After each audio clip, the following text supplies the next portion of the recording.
All right, the question whenever a shooting is done is, was it justified? And based on what social media now does, it's always the court of public opinions that the people are going to try to either justify shootings or condemn cops because they don't have any idea what police shoot for in the first place. I'm Dominick Izzo. I'm a retired police officer from out here in the Chicago area, and we're going to go over a Chicago police shooting and ask, was this police shooting justified? Before we begin, make sure you help keep Cop Talk Live going, keeping the investigations going and the exposure for bad law enforcement exposed. Keep helping good cops change the culture for the way it needs to be done. And go ahead and click in that link in the description below, and you can support us one of many ways here. Also, do not forget to join us live every Friday. It's 8 p.m. Eastern, 7 Central, 6 Mountain, and 5 Pacific. Now, here's the problem whenever cops get in shooting. It's however you fucking feel at the time, whether or not you support the police. It's as simple as that. You see somebody do something, you think, oh, it's a criminal, and you want the police to dish out punishment, and rightfully so. I understand it with recidivism. I mean, hell, I'm from Democrat-run Cook County, Illinois. It is insane out here, the recidivism rate, the repeat offender rates, because we have people who are in the district or state's attorney positions. We have state attorneys out here who don't want to do their job. It's as simple as that. Republicans and Democrats alike both love crime, and they just keep running it rampant. Well, the people get so frustrated that what do? We see online, and when we see a cop rough somebody up, we see a police shooting, we're tired of the responsibility and the accountability not being held on these people, and all right, fuck around, find out. Play stupid games, win stupid prizes. But the problem is if you're a police supporter and you jump on police shooting when it's not lawfully necessary, you're actually hurting the profession and the righteousness of when they actually do the job. This is a Chicago police shooting, and I want to go over the Facebook post first. It's very simple. We're going to break this down. This is from Chicago Crime Chasers News Update. Breaking footage. Video confirms a Chicago police officer screamed in pain after being pinned between two cars by suspect's vehicle during a burglary stop in Austin. It's the Austin neighborhood. Austin neighborhood is one of the most violent neighborhoods in the city of Chicago. The officer then fired 11 rounds, fatally striking the driver. Was the officer justified in deadly force after being hit? Well, let's look at the comments.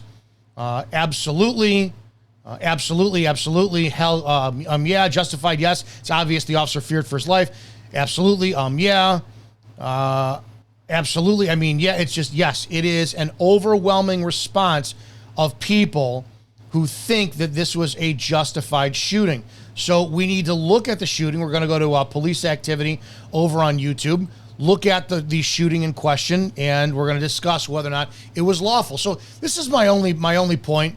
If you're going to watch police, if you support the police blindly, right, and you're like, man, you fly that blue line flag on your car, you wear a blue line t-shirt, you're back the blue, I got your 6, brother.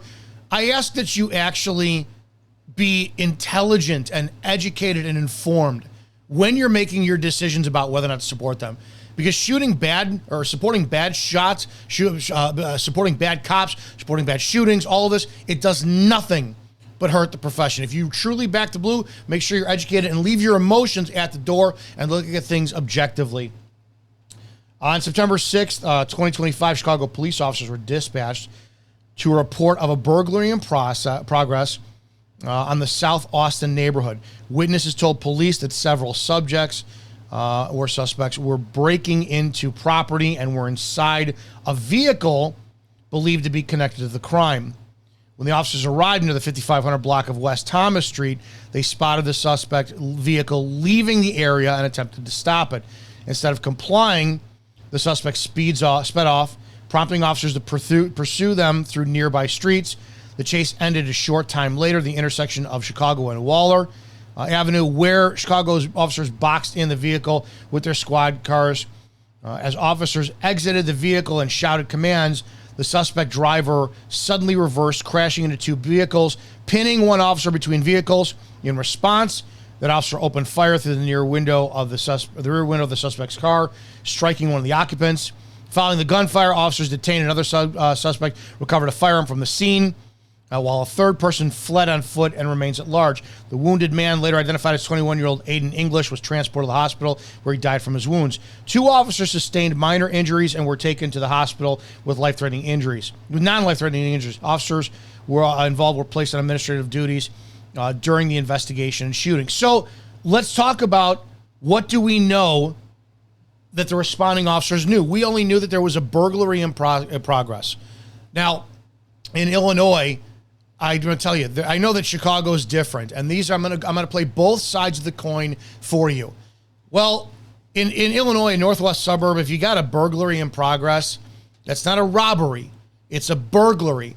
They dumbed it down when I was a cop. It was no longer burglary to motor vehicle; it was criminal trespass to motor vehicle, which just shows the liberal ideology and how stupid the lawmakers are in Illinois by saying, well, if you go into my car and I'm the one that leaves it unlocked, you go into my car, it's criminal trespass to motor vehicle. And they don't talk about the items you're taking out. It's just that's the charge they go with. Now, it doesn't have to be an unlocked vehicle. I've had my vehicle when I was in Bucktown most of the time in my early 30s. I've had my vehicle broken into twice. Car smashed, window smashed. People don't give a shit. So it's a property crime. Can you, as a cop, shoot for a property crime? Well, that's not what they're doing. All right, that's not the word they're doing. So we have to look at, do the police escalate this, or is this justified based off the crime itself? If we show up on scene and somebody pulls a gun, yeah, you're going to use force that is necessary to terminate life-threatening behavior, right? But if you're showing up on scene and it's just a burglary, no. So number one, I want to clarify, police are not shooting somebody for the crime of burglary to motor vehicle. We need to get that out of the way because a lot of people think, well, yeah, the guy broke into somebody's car. Cops have to shoot him. No, that's not what they're doing. Cops are showing up and their presence is now causing the subject to escalate his or her actions. The other thing is, too, is Chicago's different. They're going to box a car in. They don't give a shit about the damage to their motor vehicle. A municipality that's a suburb is not going to let 2 cops box in a vehicle. Then that guy starts to speed off and crash into other cars. That town is going to catch hell. They're going to go, is the juice worth the squeeze? It's a property crime. We'll try to identify the vehicle, get a warrant later. It's how it goes. And I know a lot of the public is like, well, why don't you just get out and shoot him in the first place? Let's watch this and break it down.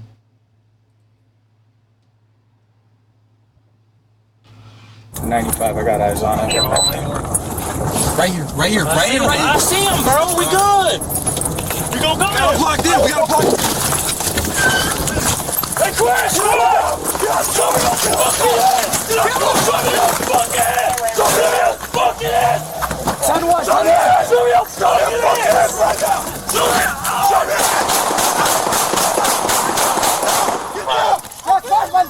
Get down.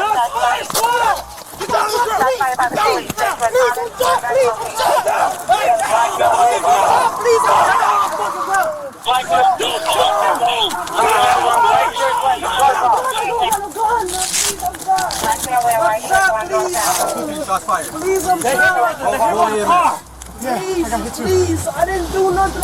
We got an officer struck by a car. Please give me a please. Give me that phone. Where are you located for you now? We are Don't move, man. And it's clear. Where are you located for the EMS? Chicago Road. Chicago Wall for the EMS. All right, so let's break that down again and ask, was this a justified shooting? This is going to be a shit show is what this was. So when we have this, we have suspects to a burglary motor vehicle identified. They're pursuing them. There was nothing that I heard or read, from either the Facebook post or the narrative in this the description that said that this was a forcible felony. Burglary to motor vehicle. Well, in Illinois, that's going to require a dollar amount, too, or whatnot. They didn't show up on scene, point a gun at somebody's face. That would have been a robbery or a display any type of force. So you're not going to do a felony stop. You're not going to light it up. And you can.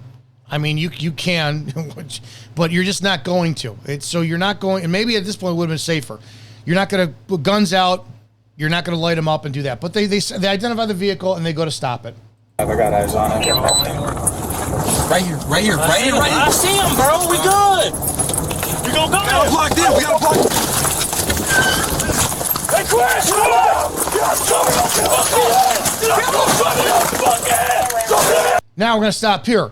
Now is this a fleeing felon? This person is trying to evade capture. They're trying to flee the scene, the capture. Now, the two parts of this is, are they trying to cause great bodily harm or death, or are they trying to flee the scene? And these are things that a defense attorney is going to argue, well, Your Honor, ladies and gentlemen of the jury, my client wasn't trying to hurt the officers. My client was terrified for their safety. They see online all day long the cops shoot and kill unarmed black people. And my client was trying to flee the scene because they were terrified for their safety. Because you got cops who jump out of a car and point pistols at them. Again, only going off of what is based on the description in both narratives for the video and the Facebook post. How do we know these are the people? Well, that's a subject vehicle. What do? They were in a vehicle. Okay, what do they steal? We don't know. Again, I'm splitting hairs on this to show how detailed you have to get to be able to justify what you're doing. So yeah, they've got reasonable suspicion. Maybe they have, if they're able to say, this is the car, this is the license plate, I personally saw this, they got probable cause.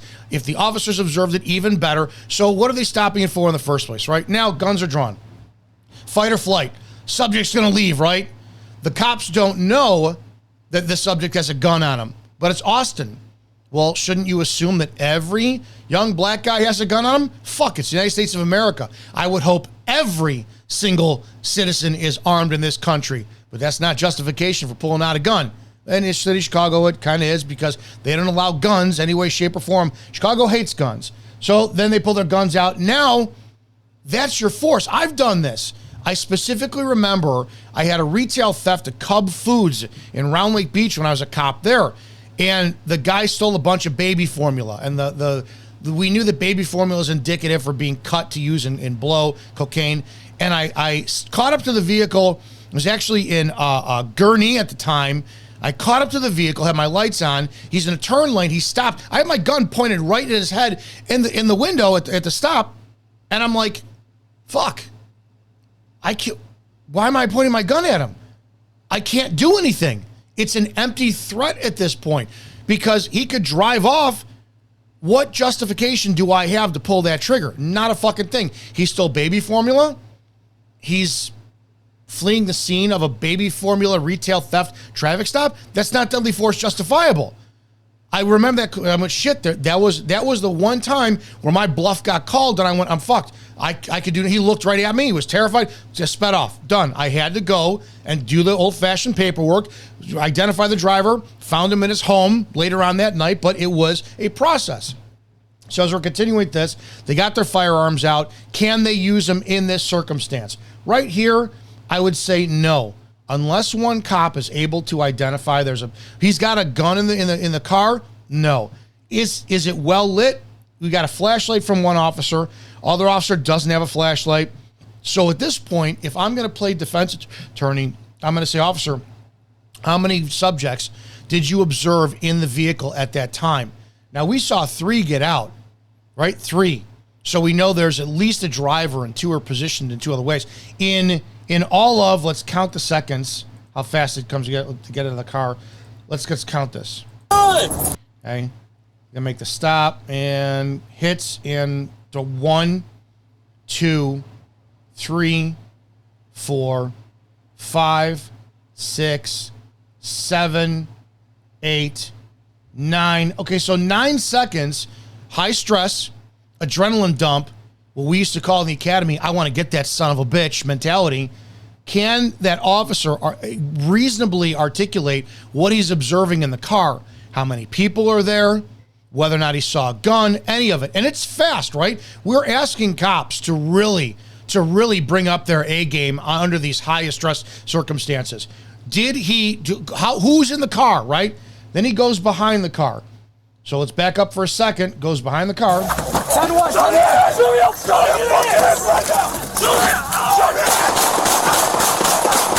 All right, my first thought is he's trying to get around the vehicle to get to the driver's side. I would. You got two choices. Go in front of the car. Well, I don't want the driver to see where I'm going and run into me. He goes behind the car. The car then goes to pin him.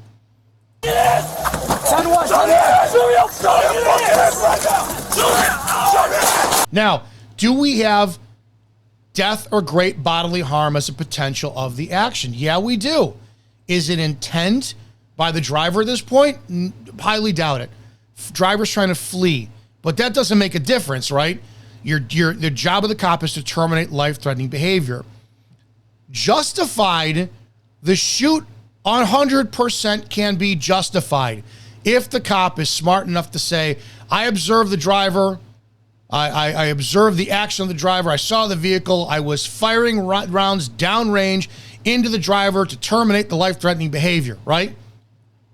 I think we all know what this was, though, is, oh shit, I got hit, I'm scared, I'm pissed, I'm frustrated, I'm throwing rounds into the car blindly. That's the difference. So is the law and the perception of the threat by the cop justify the shooting? It does if he can articulate and justify what he was shooting at.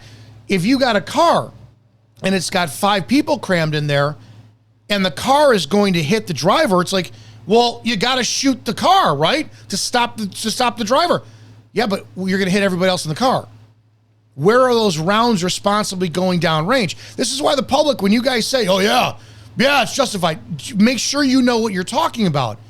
This is one of those things that's really, really fucking going to have to be a very carefully written report and reviewed body camera footage. And that cop had better say, yes, I observed when I opened that door, 3 subjects in. I observed that there was 1 subject on the driver's side of the vehicle, behind the wheel of the car. Behind him, there was no one. It was an empty rear passenger driver's side seat. There were 2 other subjects on the front seat and the rear passenger side. There was no one in there. When I went behind the car, I observed the vehicle back up due to the braking lights being disengaged and the backup lights coming on. I felt the car being moved into me. I was pinned in between a squad car or another car and that vehicle car. I removed my pistol and I emptied rounds into the vehicle pointed at the driver of the vehicle in order to terminate his life-threatening behavior. You got to be that specific. You have to be that damn specific. And we know how the speed of thought is. He 100% can think all those things, recognize all those things within a fraction of a second. Within a fraction of a second. That's how the beauty of the human mind works. So when it comes to police shootings, yes, you can articulate that this is a justified, lawful shoot. The only problem I have is when you shoot at a fleeing vehicle, how does the vehicle stop? This is why a lot of departments have policy against shooting at fleeing vehicles. Takaya Young, I will put the link in the description of my breakdown for the Takaya Young shooting. She was murdered by cops for retail theft, and they shot at a moving vehicle. Police put themselves in the path of the vehicle, shot a round out of sympathetic nervous reflex because his finger was on the trigger, shot and killed her, but the vehicle kept moving. So every time that people think that, yeah, you have to support the police because they have to shoot at moving vehicles, how does the vehicle stop? If the 3,000 pound impact weapon is the threat and it's being operated by a driver, if you fire a round down range into the driver and the vehicle's going 30 miles an hour, you don't have time to step out of the way. You have to stop that vehicle. If you put the round down range perfectly, goes through the window, the windshield, severs the spinal cord from the brainstem by a perfect shot right between the eyes from the police officer, and that kills the motor function of the driver. He takes his foot off the gas. How does the vehicle stop now? Vehicle continues, swerves off the road, kills a fucking family of 5 that's out walking on an afternoon. These are the things that you guys have to understand when you're talking about police shootings, especially in a motor vehicle. So quick and simple on this one. Due to the totality of the circumstances, they have every lawful right to stop him. It's reasonable suspicion, unless there was more information that the cops got information from somebody who's on the side of the road saying, that's the vehicle. 30 seconds, they just ran off as you pulled in. That's going to be their probable cause, a witness statement, which they better go back and get. They better go get that in writing. Witnesses better start snitching. So you got that. Otherwise, all you got is somebody said something and it's like, shit, you got enough information to pull them over? You go to stop them. Cops go down a one-way street. Now you got the liberal media, which like, oh, police keep shooting unarmed black people. Well, my client wasn't trying to kill the cops. He's trying to flee and elude because he sees that Chicago police are shooting unarmed black people to death. That's going to be their argument, their defense. So he was scared and terrified for his safety officer. Cop gets out within 9 seconds. In 9 seconds, believe it or not, in that circumstances, that's a reasonable amount of time to view inside. He had both vehicle doors open, no flashlight. His partner had a flashlight going on, so there was illumination in there. Got the headlights from the squad, got the street lamps. There's enough time in 9 seconds to view the occupants of the vehicle in a general sense. You're not going to see, unless it's a nickel-plated gun, you're not going to see a handgun, so you can't really articulate unless it's in his hand holding right at you. But again, we don't get the vantage points of what the cop sees. He really wasn't. He was not putting himself in harm's way, so there is no officer-induced jeopardy in it. He was actively trying to make it to the other side of the vehicle to take the driver's side out on that side. Once he went in the back, the suspect decided to put it in reverse, which can be argued. The officer, he doesn't know he's not trying to flee or elude. The officer's going, he's trying to hit me, he's trying to run me over, trying to pin me. It's the rounds going into the car that are the only issue. Is it justified? Yes. But all your I's better be dotted, all your T's had better be crossed, and you better be able to articulate, this is what I observed at the time. It's not about burglary to motor vehicle. It's not about criminal trespass to motor vehicle. It's about terminating life-threatening behavior in that moment during a police investigation, a lawful police stop. Subjects, they didn't have their lights on either. It doesn't make a difference. They're ordering to stop. They don't need to have their blues on to wind up conducting a seizure. The driver of the vehicle chose not to stop, chose to refuse to comply. Officer he put himself not in harm's way, but he put himself to get around the vehicle. This was a justified, lawful shooting. The only thing is, you public, you got to be smarter, because you can't say, yeah, just fucking light up that car, because we know that's what the initial response was out of somebody who's in pain getting pinned in the car. Do you see the difference? Because if you don't start really holding cops accountable and demanding that all those elements line up in that shooting, then you're going to start giving them permission to just shoot at fucking anything, anytime they want, just because their emotions hurt them. Do you see why I'm so hard and critical on cops? Because if you just go off of how you feel, you're fucking the profession. You have to say, listen, you shot because you were in fear for your safety. You had a clear line of sight. You observed the threat, and you were attempting to use force to terminate that life-threatening behavior, right? Yeah. It's not, no, man, I was pinned against the car, that motherfucker. No, can't. And if you, it is a cunt hair thin of difference between what is legally justified and what is an emotional outburst that is a criminal action. And if people don't start supporting the police and demanding that higher level of standard, then this profession is going to fucking fall. It's going to fall. Hopefully that makes sense. This was a lawful, justified shooting. It was. I see it, bro. We good. We gonna go. We got blocked in. We got blocked. Hey, Chris, come on! Get up, show me your fucking ass! Get up, show me your fucking ass! Show me your fucking ass! Time to watch. Show me your ass! Show me your fucking ass right now! Show me your ass! Get down! Get down! Lawful shooting. It was justified shooting. We need to get rid of the term good shoot, because it implies a different meaning with the public. It's not a good shoot. No shooting is a good shooting. There's justified and lawful, or not justified and illegal. This was a lawful, justified shooting. The totality of the circumstances states from a reasonable perceiving officer that, yes, you would use that type of force, but you have to make sure that if we're going to support our police the right way, that we articulate why they're shooting, and not just because somebody was playing stupid games and they wanted stupid prizes. You, the public who support the police blindly, are the biggest cancer in law enforcement. Stop licking the boots and demand they shine them on their own. I hope that makes sense. I'll see you Friday live, 7 p.m. Central, 8 Eastern, and make sure you help support the channel by clicking in one of the links below in the descriptions. Thanks so much and be safe.